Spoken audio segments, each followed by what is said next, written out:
आऊज़ु बिल्लाहि मिनश्शैतानिर्रजीम बिस्मिल्लाहिर्रहमानिर्रहीम। प्यारे बच्चों, अस्सलामु अलैकुम वरहमतुल्लाहि वबरकातुह। आज हम एक बार फिर से अबू बिन एडम के जो ये बाकी क्वेश्चंस बचे हैं इनको करते हैं। तो क्वेश्चन है आज, pick out the abstract nouns used in the poem. इस पोएम में जो भी एब्स्ट्रैक्ट नाउन्स यूज़ हुए हैं उनको हमें पिक करना है, उनको निकालना है, उनको देखना है, उनको लिखना है। ठीक है, तो सबसे पहले मैं आपको बताऊं कि जो नाउन्स होते हैं इनके बहुत सारे टाइप्स होते हैं, है ना। जिस तरह से हम देखते हैं, मतलब टाइप्स होते हैं इनके। कॉमन नाउन होता है, प्रॉपर नाउन होता है, काउंटेबल, अनकाउंटेबल, कंक्रीट, या इसी तरह से कंपाउंड, कलेक्टिव, है ना। बहुत सारे टाइप्स होते हैं नाउन्स के। और इसी तरह से इनमें से एक और टाइप होता है जिसको हम कहते हैं एब्स्ट्रैक्ट नाउन। तो एब्स्ट्रैक्ट नाउन वो नाउन होता है जो सिर्फ जिसको हम सिर्फ दिमाग से बनाते हैं, या मैं आपको ऐसे कहूँ कि जिसको हम टच नहीं कर सकते हैं, जो टेंजिबल नहीं है। ठीक है, उसको हम जस्ट फील कर सकते हैं। मिसाल के तौर पर लाओ, है ना। लाओ को आप टच नहीं कर सकते हैं, उसको आप ऐसे अपनी आंखों से देख नहीं सकते हैं, लेकिन जस्ट हम लाओ को फील कर सकते हैं, है ना। इसी तरह से हम कह सकते हैं ब्यूटी। ब्यूटी जो है या खूबसूरती जो है, ये जस्ट इसको आप ऐसे नहीं देख सकते हैं, या इसको आप ऐसे टच नहीं कर सकते हैं। ब्यूटी है तो ये भी इसी तरह से इसको हम जस्ट फील कर सकते हैं। या इसी तरह से मैं कहूँगा कि टाइम, है ना। टाइम, वक्त, जिसको हम कहते हैं वक्त क्या है, ये भी इसको हम टच नहीं कर सकते हैं। घड़ी की बात नहीं है, मैं टाइम की बात कर रहा हूँ। टाइम यानी टाइम को भी हम टच नहीं कर सकते हैं। या इसी तरह से और एक है ऑनेस्टी, जिस पे पूरी दुनिया इस वक्त कायम है। अगर दुनिया में इस वक्त मतलब ऑनेस्टी हो तो इसका मतलब है कि पूरी दुनिया अच्छी तरह से संवर सकती है, चल सकती है। ऑनेस्टी, है ना, दयानतदारी जिसको हम कहते हैं उर्दू में। तो दयानतदारी जो होती है इसको भी आप टच नहीं कर सकते हैं। तो ऐसी चीज़ें जिनको आप जस्ट टच नहीं कर सकते हैं और जस्ट उनको आप फील कर सकते हैं, इनके बगैर दुनिया नामुकम्मल है। तो हम ऐसे नाउन्स को एब्स्ट्रैक्ट नाउन्स कहते हैं। तो अब हमें इस पोइम में से इन एब्स्ट्रैक्ट नाउन्स को निकालना है। अगर आप देखोगे यहाँ पर, इसको अच्छी तरह से पढ़ना है। तो यहाँ पर मिसाल के तौर पर हम देखोगे, अब ड्रीम, ख्वाब, है ना। ख्वाब एक ऐसी चीज़ है जिसको आप टच नहीं कर सकते हैं। इसी तरह से पीस, अमन को भी हम, ये भी एक एब्स्ट्रैक्ट नाउन है ना। इसी तरह से इसमें बहुत सारे और भी होंगे। या इसी तरह से हम कहेंगे विजन। हाँ, विजन जो है नज़रिया, या जिसको हम कहते हैं लाइट, है ना। ये जो है, ये चीज़ें इसको भी आप देख नहीं सकते हैं। या इसी तरह से इसमें यहाँ पर ये जल्दी आप खुद भी इनको निकाल सकते हैं। लाओ, स्वीट, है ना। ये भी क्या कहते हैं हम इसको, एब्स्ट्रैक्ट नाउन्स हैं। या इसी तरह से आप खुद इनको देखना। अब लाओ है यहाँ पर भी, और इसी तरह से और भी बहुत सारे होंगे इसमें। या एंजल, हाँ, एंजल जो है ये भी एक एब्स्ट्रैक्ट नाउन है। तो बाकी नाउन्स अगर आप इसमें और कोई होगा तो आप इनको खुद देखना। तो ये एक ऐसी चीज़ें हैं जिनको हम कह सकते हैं कि ये एब्स्ट्रैक्ट नाउन्स हैं, यानी जिनको आप फील जस्ट कर सकते हैं और इनको आप टच नहीं कर सकते हैं। तो ये एब्स्ट्रैक्ट नाउन्स कहलाते हैं।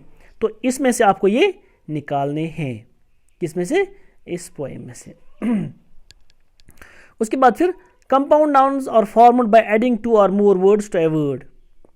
जब हम 1-2 वर्ड्स एक साथ मिलाते हैं, यानी 1-2 जो होते हैं, ये क्या कहते हैं हम इसको, वर्ड्स, तो ये एक नाउन बनाते हैं जिसको हम कंपाउंड नाउन कहते हैं। यानी एक ऐसा नाउन जो 2 या 2 से ज़्यादा वर्ड्स का बना हुआ हो। मिसाल के तौर पर मैं कहूँगा तो कोई ऐसी एग्जाम्पल में प्ले ग्राउंड, प्ले अलग है और ग्राउंड अलग है। प्ले ग्राउंड ये एक ही वर्ड बनाता है फिर, यानी खेल का मैदान, है ना। प्ले ग्राउंड क्या है ये, कंपाउंड नाउन, ठीक। या इसी तरह से मैं कहूँगा कम बैक, हम कह सकते हैं ना, कहते हैं ना जनरली, उसने कम बैक किया, वो बीमार थे उसने कम बैक किया, वो आउट ऑफ फॉर्म थे उसने कम बैक किया, है ना। तो ये कम बैक जो है कम और बैक का मिला हुआ होता है, इसलिए हम इसको कंपाउंड नाउन कहते हैं। या इसी तरह से मैं कहूँगा ग्रैंड मदर, ग्रैंड फादर, है ना। ये जो है ये दो वर्ड्स के बने हुए होते हैं ये वर्ड्स, इनको हम कंपाउंड नाउन्स कहते हैं। इसी तरह से मैं कह सकता हूँ किसी को दचका लगता है, सेट बैक, सेट और बैक, है ना। जब हम इन वर्ड्स को अलग करते हैं ये डिफरेंट मीनिंग देते हैं हमें। प्ले मीन्स खेलना, ग्राउंड मीन्स मैदान, लेकिन जब हम प्ले ग्राउंड एक साथ बोलते हैं ये खेल का मैदान बन जाता है ना। इसी तरह से बाकी ये वर्ड्स जो हैं ये हम अभी इसमें देखेंगे, तो अब आपको समझ में आया होगा कि हम किस चीज़ को कंपाउंड नाउन कहते हैं। फिर यहाँ पर नीचे है form compound nouns from the following words by adding words to it, word to it. यहाँ पर वर्ड्स दिए गए हैं, इनको हमें एक और वर्ड इनके साथ ऐड करना है ताकि ये कंपाउंड नाउन बन सकता है। मिसाल के तौर पर यहाँ पर टूथ है, टूथ के साथ हम क्या ऐड करेंगे और ताकि ये कंपाउंड नाउन बने। मिसाल के तौर पर टूथ के साथ हम टूथब्रश, टूथपेस्ट, टूथपिक, टूथएक, है ना। ये तो ऐसी चीज़ें हैं, मतलब बहुत सारी चीज़ें हैं जो हम इसके साथ मिला सकते हैं। अब आप यहाँ पर लिख सकते, आपकी मर्ज़ी है क्या लिखोगे, टूथब्रश लिखोगे, टूथपेस्ट लिखोगे, टूथपिक लिखोगे, है ना। तो ये आप आराम से यहाँ पे लिख सकते हैं, अपनी बुक पे लिखोगे, अपनी इस नोटबुक पे लिखोगे आप, ताकि ये एक कंपाउंड नाउन बने। इसी तरह से यहाँ पर है नेक्स्ट वर्ड हम देखेंगे कोई, यहाँ पर इसने लिखा है दूसरा वर्ड दैट इज़ क्लास, है ना। क्लास के साथ आप भी और भी इसके साथ बहुत वर्ड्स मिला सकते हैं आप। सपोज क्लास फेलो, है ना, क्लास फेलो, तो ये भी कंपाउंड नाउन बन जाता है। इसी तरह से आफ्टर, आफ्टर के साथ में आपके साथ और एक वर्ड मिलाकर आप इसको कंपाउंड नाउन बना सकते हैं। मिसाल के तौर पर आफ्टर मैथ, यानी कि अंजाम, नतीजा, है ना, मतलब किसी का नतीजा जब सामने आ जाता है हम कह सकते हैं आफ्टर मैथ, उसके बाद, है ना। तो या इसी तरह से आफ्टरनून कह सकते हैं आप, आफ्टर शावर्स, है ना। तो ये जो है ये एक ही वर्ड बन जाता है इनका, और ये भी कंपाउंड नाउन। इसी तरह से आइस, आइस का क्या है, आइस का बोल सकते हैं आप आइसबर्ग, है ना, जो समंदरों में जो होता है ना, वो बर्फ़ जो होती है, और जब वो पानी के नीचे दब जाता है और उसका एक पार्ट ऊपर रह जाता है फिर, तो हम उसको आइसबर्ग बोलते हैं। तो ये आइसबर्ग जो है ये भी एक कंपाउंड नाउन है। इसी तरह से डस्ट, डस्ट के साथ मिलाकर आप डस्टबिन बना सकते हैं, है ना। डस्टबिन जनरली हम घरों में यूज़ करते हैं, स्कूल में यूज़ करते हैं। गुड, गुड के साथ हम गुड बाय, गुड बाय लिखते हैं ना, गुड बाय भी एक कंपाउंड नाउन है। इसी तरह से फिर ये जो है, इसी तरह से swimming, swimming jacket, swimming pool, है ना, ये भी वर्ड्स हैं। और ये बाकी वर्ड्स जो हैं इनको आप खुद करना, ठीक है।